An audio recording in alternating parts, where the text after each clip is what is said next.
Is autism a mental disorder? Does it belong there? Is ADHD in the DSM? Is intellectual disability in the DSM? Those things are in the DSM. So, yeah, then autism should be as well.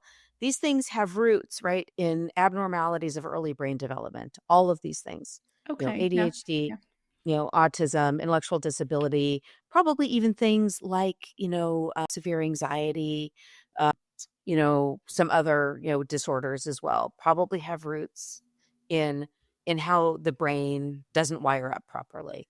So, since we don't have like the diagnostic and statistical manual of how the brain doesn't wire up properly, we only have like, mental disorders. It might as well just live there, Yeah. uh, for lack of a better place for it. Yeah. Okay. I mean, these are clear. I mean, there are people who say, oh, autism's just a difference and it's something to be celebrated and it's just a condition that's benign or whatever. I'm like, you have to be kidding me. This is one of the most devastating, impairments, one of the most devastating disorders Yeah. in the history of man.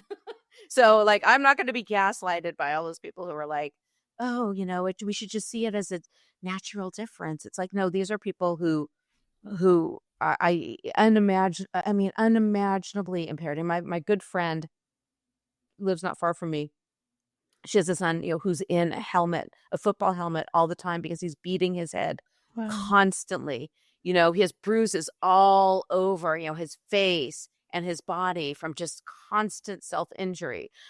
He can't talk at all, obviously is very minimal comprehension, but he'll scream and yell like all day. You'll have to wear earplugs if you're in the same room with him. Like, how in the world can anybody trivialize something like that? How is that remotely moral? Yeah. Again, I don't sit in any judgment of my friend's son. I don't. It's not his fault. I sit in no judgment, but I do want to figure out how we can prevent that and how we can treat it, which seems to me to be a rational, approach.